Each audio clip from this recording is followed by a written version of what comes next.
Next question. I was just wondering how Merlin's relationship with the other knights and like Gwen, who he's always been really good friends with, is going to develop or change this season. What's good is that Merlin is good friends with a certain amount of knights. He was with Lancelot. I mean, that was the guy he trusted the most and who knew Merlin for who he was. And what's great is there's a couple of situations in this case where in this season where Merlin does, particularly with Gwen, connect with him and enlist his help. But Merlin amongst the guys now, it feels there's an element of respect and an element of trust now, and I think that has sort of stemmed from Merlin's confidence that he has now in himself and where he stands amongst them. Even to the point where he leads them at one stage. So that's developed hugely. I know that the problems between Arthur and Grettir were neatly wrapped up at the end of season 4, and it seems as though there's nothing unresolved there. But I was just wondering if Guinevere will ever have the peace of mind of knowing that she was enchanted into cheating on Arthur. And to Angel in particular, how do you feel about the fact that this is an unresolved issue for your character? Well, yeah, I think she's been forgiven for it, and I think the most important thing for her is having Arthur's trust, and I think she's definitely regained that. And I can't remember what the other part of the question was now. If I don't know whether you were enchanted. Unresolved. I think, yeah, no, I don't know if she did know she was enchanted, but I think she doesn't quite understand what happened, and I think she would never do it again. Obviously, if she gets enchanted again, it can happen. But as Gwen, she's moved past that. They've moved past it. Because in the 3 years between the two series, Gwen's character has changed quite dramatically. She's a queen now, and she gives counsel to Arthur. So I think that their relationship has moved on and is very strong. So I think that even though something negative like that happened, in the end, it's made them stronger. Can you talk about significant changes in the character arcs or challenges in the character arcs for this season? Maybe a little bit. What the challenges were? Challenges or changes in the character arcs, things we can expect, just a little... Well, I mean, I think all 4 characters have moved on in lots of interesting ways. I mean, like Katie said, I mean, what's interesting about Gwen Morgana is that she was held captive for 2 out of those 3 years. So as a villain, or as a misunderstood hero, as Katie likes to think, her sense of revenge is not necessarily all about Arthur and Camelot. There is another person that has made her need for revenge a lot stronger and a lot darker. So I think that's interesting. I mean, with Guinevere, we see her at the beginning of the series, and she's at the round table looking gorgeous, as you saw from the trailer. And she, like I said, she's a really important person that gives Arthur advice. So her role has completely changed, and what makes her an amazing queen is the fact that she's come from a humble beginning. So actually, she can inform Arthur about things that he may not understand emotionally. So that's good. And like Colin said with Merlin, he's becoming a man, and I think that with all of those things happening in his life, that he's got some interesting emotional sort of dilemmas.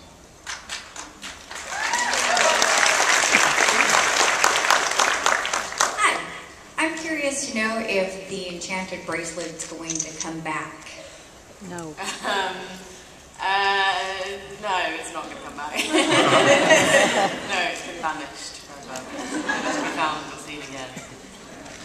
Honest. Yeah. Honest. Hi, I was wondering, we really enjoyed it when you had Warwick Davis on as the gatekeeper to the lands of the Fisher King. So we wanted to know, are you going to maybe include him in future episodes? I think we would love to bring his character back, definitely. But it's always about with Merlin. We always have to find a good story and a good reason for bringing the characters back. Like for example, with bringing Tony Head back, we came up with a great idea for a story, and it was right in Arthur's emotional arc to bring him back. So yes, absolutely, we'd love to find a way of bringing Warwick Davis back, but it would have to be, we'd have to find a good story for his character to fit in. Hi. So in the Arthurian legends, there are several characters that are very integral into the stories, and we've seen a couple of them, but I'm wondering, are you bringing back Mordred at any point? We are bringing back Mordred in Series 5. And that's part of the reason why we jumped a bit of time, because we want a Mordred who's a young adult, who we can tell the stories that Mordred figured in. And I agree, I think Mordred is a fantastic character in the legends, and one we wanted to exploit, so the answer to that is yes. And with the format, with Merlin, we always sort of subvert expectations, so we have how we meet Mordred and what he does in the series is intriguing, and hopefully you'll all enjoy the twists and the turns of his character. Hopefully. Hey, hi, I wanted to ask, you mentioned earlier that you're going to pull from some of more of the Arthurian legends. Can you tell us any stories like maybe Gwen and the Green Knight and some of those more classic stories that people know? We do. A lot of the stuff to do with Mordred we have plundered for Series 5. And there's several other stories that I can't really say that we've used. There are a bunch of stories, and Gwen and the Green Knight's probably one of them, that are really quite adult and difficult for us to do. So the sort of rape and incest we have to steer clear of.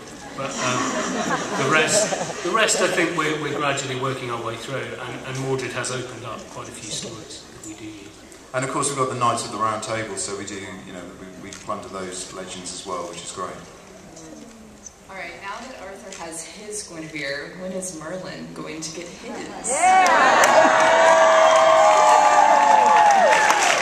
think Colin should answer. Yeah, over to you, Colin. What? You guys control my future. Well, I mean, in the legends, Merlin was notoriously lonely, I think. More.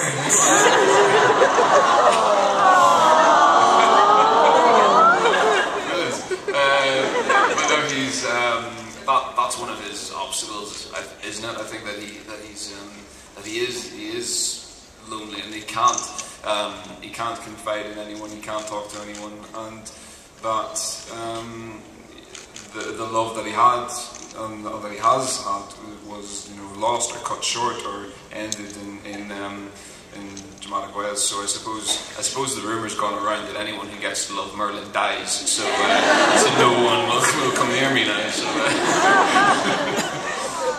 Aw, give him a girlfriend. we should hold auditions for it after today.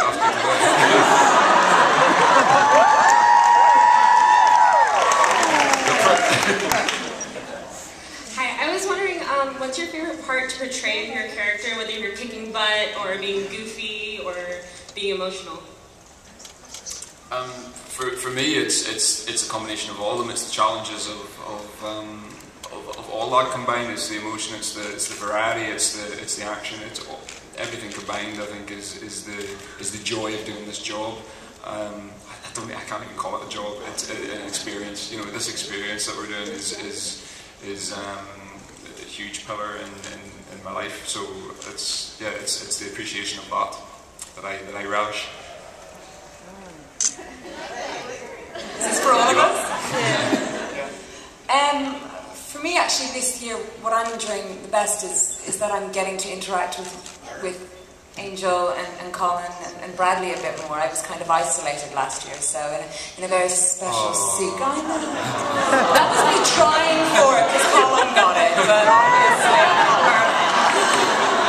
I'm on my own too, you know.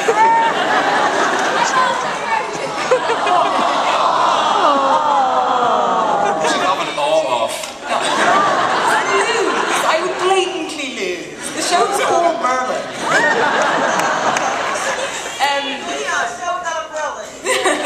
Thank you. This year I'm really enjoying the challenges of working with Angel and Colin and Bradley and everyone. And I was a bit isolated last year, but in a very clever way, I get to interact slightly more with the people in Camelot. So it's one of the intriguing and interesting things that they've done this year with my Camelot character. So you'll get to see her a bit more in Camelot, but not as how you expect. I think, yeah, I have to agree with Colin. It's the kind of the variety of everything. Although they do like to make me cry, and that's quite fun sometimes. It's also quite exhausting, but yeah, it's rewarding as well.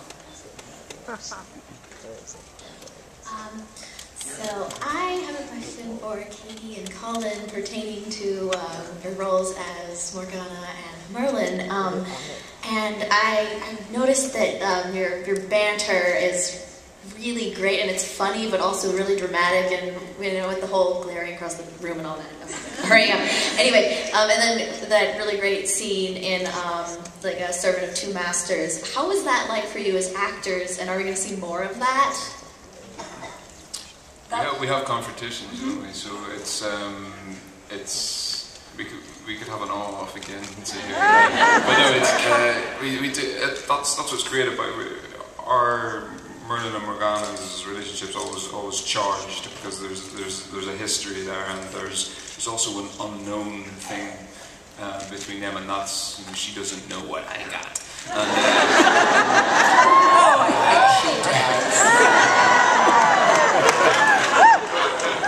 She's about to find out. It's actually funny you mentioned that scene, because that's actually, I think, my favourite scene of all of last series. If I'm entirely honest, when you're working with Colin, it pains me to say it, but he makes you a better actor. You go in at this level, and he's like there, and you've got to push it. So anytime I have a scene with him, I know I come out better than I usually am, because he's quite ridiculously talented.